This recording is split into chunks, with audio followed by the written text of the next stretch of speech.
Eu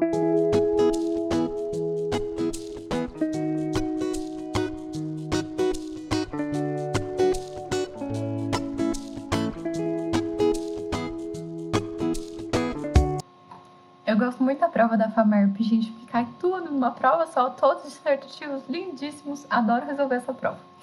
Em um local em que a aceleração gravitacional é igual a 10 metros por segundo ao quadrado, uma esfera A desliza por uma superfície plana e horizontal ao longo de um eixo X de um sistema de referência no sentido positivo. Em um certo instante, ela colide com duas esferas B e C inicialmente em repouso.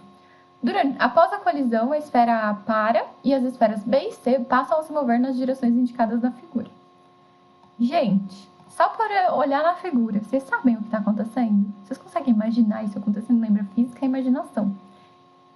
Para facilitar a imaginação de vocês, fiz um desenho, como sempre.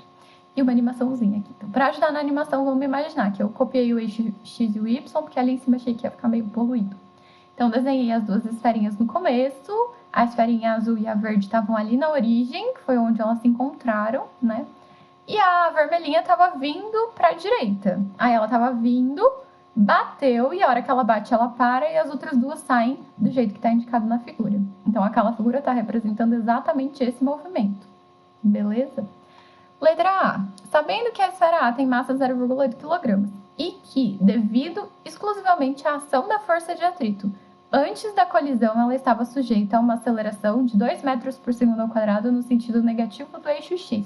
Calcule a intensidade dessa força em newtons e o coeficiente de atrito entre a esfera A e a superfície do plano. Ou seja, ele não está nem aí o que aconteceu depois da colisão, ele só quer que a gente analise a esferinha vermelha andando no começo. Então, como é que ela estava andando? Vou voltar. Ela só veio para a direita. Beleza, e ela estava vindo freando, porque ela estava andando para a direita e ele falou que a aceleração estava no sentido negativo, então estava atrapalhando o movimento dela. E ela estava atrapalhando por causa da força de atrito.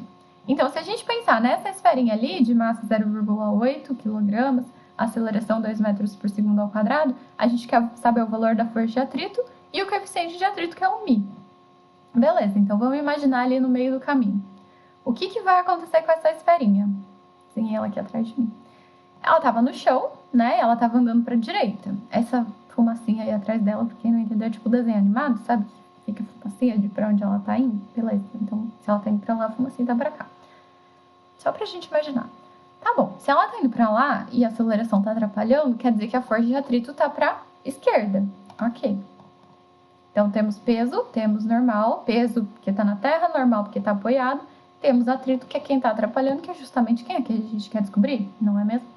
Mas a aceleração dela tá só pra esquerda. Isso significa que a normal e o peso estão se cancelando, tá tudo bem com a normal e o peso, ninguém tá ganhando, eles são iguais, para eles cancelarem a força resultante na vertical ser igual a zero. E a resultante na horizontal, a única força que age é a força de atrito, então é o próprio atrito, a força resultante. Mas na vertical, a normal é igual ao peso. Tá, por que eu tô fazendo isso? Eu sei que a força resultante é a massa vezes a aceleração, e ela é a força de atrito, então eu consigo calcular a força de atrito fazendo M vezes A, e a gente tem o M e a gente tem o A. Então, vai ficar 0,8 vezes 2, que dá 1,6. Unidade de medida de força é Newton. Então, primeira parte da letra A, calculamos a força de atrito, 1,6 newtons. Agora, a gente quer o coeficiente de atrito. Força de atrito é o coeficiente de atrito, que é o μ, vezes a normal. Então, a gente precisa da normal, que eu sei que é igual ao peso. E o peso eu sei que é M vezes G. Então, eu vou precisar descobrir a normal para poder substituir na fórmula da força de atrito. A força de atrito a gente acabou de calcular, que é 1,6, e o peso é M vezes G. Ok. E aí a massa é 0,8, o G é 10. Então 1,6 vai ficar o μ, que é quem a gente quer saber, vezes a massa, vezes o G. Aí a gente tem várias possibilidades, como sempre, né? Mas a ideia é a gente calcular o μ. Então eu vou passar dividindo o 0,8 vezes 10 sem nem fazer conta. Então vai ficar 1,6 dividido por 0,8 vezes 10. Por que eu fiz isso? Porque 1,6 é o dobro de 0,8. Então, eu vou simplificar, vai ficar 2 dividido por 10. E 2 dividido por 10, dividido por 10, lembra, é só andar com a vírgula. Então, eu vou voltar uma casa com a vírgula, vai ficar 0,2. Esse é o meu coeficiente de atrito. Isso é a segunda parte da resposta da letra A. Agora, a gente vai para a letra B. Então, eu vou apagar tudo. Deixa eu vir aqui pro ladinho de novo. Vamos para a letra B. Sabendo que a intensidade da quantidade de movimento da esfera A, imediatamente antes da colisão, era 8 kg vezes metro por segundo, e que a intensidade da quantidade de movimento da esfera B após a colisão era 6 kg vezes metro por segundo, que seno de θ é 0,6, cosseno de θ é 0,8, calcule o valor das componentes da quantidade de movimento da esfera C nos eixos x e y em quilogramas vezes metro por segundo, imediatamente após a colisão. Beleza, então o que a gente vai ter que pensar? Vamos pensar na colisão de novo, né, gente? Então, desenha aí a nossa colisão, ok, vem a esferinha vermelha, e aí acontece a colisão. Imediatamente após a colisão, que não é nessa posição que está desenhado, né, logo ali na frente, a quantidade de movimento C é o que a gente quer saber, e a do B é 6, tá bom? E a do A antes era 8, certo? Mas eles não estão na mesma direção para ser facinho a nossa análise, né? Tá cada um indo para um lado, a vermelha tava vindo na direita, daí a azul vai para cima e para direita, a verde vai para baixo e para direita. Então é um negócio um pouquinho mais complicado, né? A gente vai ter que lembrar que as quantidades de movimento são vetores. Mas tudo bem, vamos analisar juntinhos com calma. Eu não vou desenhar amontoadinho ali, gente, porque ó, imediatamente após a colisão, as duas bolinhas, a azul e a verde, elas estão ali do ladinho da vermelha. Então, se eu fosse desenhar a setinha ali, ia ficar uma confusão. E a gente quer deixar as coisas bem claras, né? Então, eu vou usar essa posição aí que acabou o nosso desenho, mas vocês imaginem que se manteve do jeito que estava imediatamente após a colisão. Então, finge que não tem atrito, tá bom? Mas vamos lá. Então, a gente sabe que esse sistema é isolado. Ok. Então, mesmo que a energia cinética não se conserve, a gente sabe que, sendo o sistema isolado, necessariamente a quantidade de movimento vai se conservar. E essa quantidade de movimento é vetor, é uma conservação vetorial, né? Então, a quantidade de movimento inicial em vetor é igual à quantidade de movimento final. No começo, a B e a C estão paradas. Então, a única quantidade de movimento que a gente tem inicial é a do A, que é totalmente na direita. Então, é totalmente na horizontal. Então, a quantidade de movimento inicial na vertical é 0. Mas no final, quem parou foi o A. Então, a gente não tem mais a quantidade de movimento do A no final. A gente só tem do B e do C. E aí, eles estão estranhos, né? Então, para a gente somar a quantidade de movimento do C com a do B, não é simplesmente fazer 6 mais alguma coisa. Porque eles são vetores em direções diferentes. Para a gente somar vetores em direções diferentes, a gente precisa usar a regra de encaixar um vetorzinho no outro, né? Setinha na bundinha. Ou mais conhecido como polígono de vetores. Enfim, é o nome certo, né? Mas a gente gosta de chamar do nome coloquial, que é mais fácil de lembrar. Mas vamos lá, então. Tá aqui o nosso desenho, né? A nossa esferinha estava aqui antes, então a quantidade de movimento do A é para a direita, beleza. O valor dela é só o 8 mesmo. A do B é na mesma direção da velocidade que ele tá indo, tá, gente? Então ele tá vindo para cá e o C tá vindo para lá. Porque quantidade de movimento é m vezes v, né? Massa não é vetor, então a direção e sentido é da própria velocidade. Ok. E agora, o que a gente faz? Vamos pensar. Então, a gente tem essa conservação de quantidade de movimento acontecendo tanto na horizontal quanto na vertical. Então, a gente vai ter que separar os nossos vetores B e C em componentes na vertical e na horizontal para a gente poder comparar. Eu sei que o A tem 0 na vertical e ele totalmente, os 8 kg vezes metro por segundo estão todos na horizontal para a direita. E a gente vai ter que comparar então com o B e o C, decompondo esses vetores em horizontal e vertical para a gente poder fazer essa divisão aqui para fazer a análise. Beleza. Então, o que eu vou fazer? Vou começar pelo B. Tá vendo que ali no cantinho eu fiz um pontilhadinho para cima? Como é que a gente decompõe? Lembra, imagina que a gente vai pegar uma lanterna e vai iluminar esse vetor aqui por baixo e imagina que é uma parede lá em cima dele. Qual é a sombra que ele faz nessa parede? Essa é a componente horizontal, que eu vou chamar de QBX. Se eu iluminar de lado e eu tiver uma parede aqui, qual é a sombra que ele faz na vertical? Essa é a componente dele na vertical, que vai ser para baixo, e eu vou chamar de QBY. Beleza. E como eu vou calcular o QBX e o QBY se eu só sei ali a hipotenusa do nosso triangulinho, que é 6, que é o QB de fato, né? O QB total ali, sem decompor. Eu sei que tem um θ bonito aqui, ó. Olha o θ aqui. Entre a horizontal e o QB.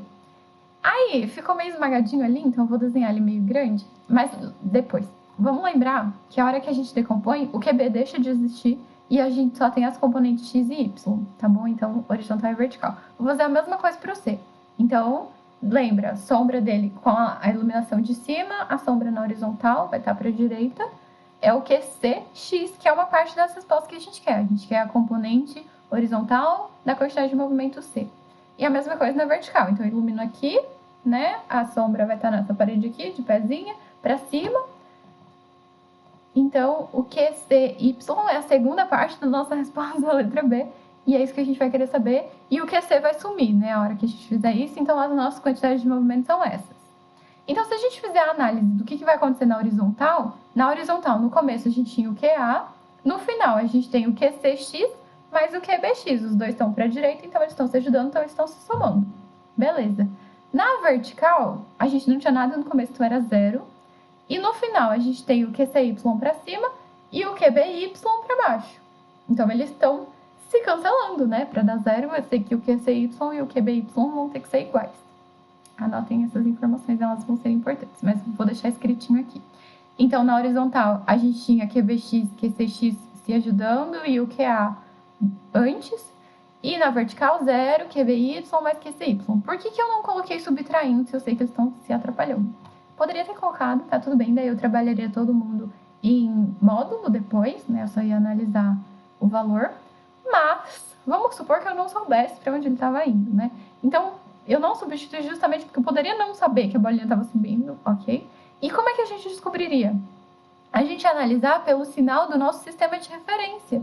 Pelo nosso sistema de referência, a gente sabe que o VC estava indo para cima e para a direita, e para cima é o positivo do eixo Y, e o B está indo para baixo e para a direita, e para baixo é o negativo do eixo Y. Então, o QBY vai ter um valor negativo, porque ele está indo para baixo. Mas, enfim, é só para 2 jeitos da gente pensar aí no nosso negócio. Vai dar na mesma, tá? Qualquer um dos jeitos que vocês escolherem. Mas vou devolver aqui os nossos componentes, porque a gente vai fazer a conta com eles, né? A gente precisa descobrir o QBX e o QBY para achar o QCX e o QCY, que é o que a gente quer. Então, eu devolvi eles só para a gente fazer as regrinhas dos triangulinhos. Então, eu vou pegar esse triangulinho aqui, vou desenhar ele grandão ali embaixo, igual eu falei que eu ia fazer, para ficar mais fácil da gente visualizar. E já vou colocar o bonito do θ ali, que era entre o QBX e o QB. Aí eu vou pegar o QBY e fechar o triangulinho, né? Vou só arrastar ele ali para o outro lado. E aí a gente vai analisar o nosso triangulinho. Então, a gente pode ver que aqui tem 90 graus entre o x e o y. Se a gente fizer o seno de θ, a gente sabe que seno é cateto oposto dividido pela hipotenusa. Cateto oposto, deixa eu subir mais um pouquinho. Cateto oposto ao θ é o QBY e a hipotenusa é o QB. Beleza. E o cosseno de θ, cateto adjacente, que é o QBX, dividido pela hipotenusa, que é o QB. Então, se eu substituir ali no seno o valor que ele deu no enunciado, que é 0,6, e o valor do QB, que ele também deu no enunciado, que era 6, a gente chega multiplicando em x, que QBY, 6 vezes 6 é 36, como a casa decimal fica 3,6, a unidade de medida é quilograma vezes metro por segundo. Beleza, esse vídeo tá ficando grande, né, gente? Desculpa aí, o exercício era comprido. Mas tudo bem, achamos o QBY. E aí, com o cosseno, a gente consegue achar o QBX. Então, vamos lá. QBX dividido por QB, o cosseno é 0,8, o QB continua sendo 6, multiplico em x, 8 vezes 6 é 48, como a casa decimal dá 4,8 kg vezes metro por segundo. Achamos, então, o QBY e o QBX. Podemos substituir aqui embaixo nas nossas equaçõezinhas. Lembrando que o QBY, como era para baixo, ele vai ter que ser negativo, né? Então, vamos botar o negativo ali, que a conta não deu pra gente. Aqui, ó, o positivo era para cima, mas ele tá para baixo. Então, ele tem que ser negativo. E aí, sim, a gente mantém o resto. Não podemos esquecer desse detalhe. A menos que a gente já tivesse levado isso em consideração aqui na equação de baixo. Aí, a gente não precisaria desse menos. Depende do lugar onde você quer encaixar esse menos, né? Mas o importante é lembrar que as duas coisas ao mesmo tempo a gente não pode fazer, né? A gente não poderia colocar o menos aqui e lá, porque daí ele ia dar o sinal errado. Então, ok, vamos substituir. Então, o QA eu sabia que era 8, porque ele falou. O QBX é 4,8 e o QCX eu consigo descobrir agora, né? Só passar o 4,8 subtraindo do outro lado. 8 menos 4,8, eu posso pensar que 8 menos 4 dá 4, menos 0,8 dá 3,2 quilogramas vezes metro por segundo. Isso é uma parte da nossa resposta, é a componente x da quantidade de movimento da esfera C. Beleza. E agora a gente quer a componente y. Então, a gente já sabia que eles iam ser iguais, né? Poderia ter partido disso também. Era só achar um e o outro era do mesmo valor. Ele quer só o valor, então tá tudo bem, né? Aí, A gente passa o 3,6 para o outro lado dessa nossa equação, vai ficar que esse aí y igual a 3,6 kg vezes metro por segundo. E essa é a outra parte da nossa resposta. E ufa, gente, terminamos esse exercício.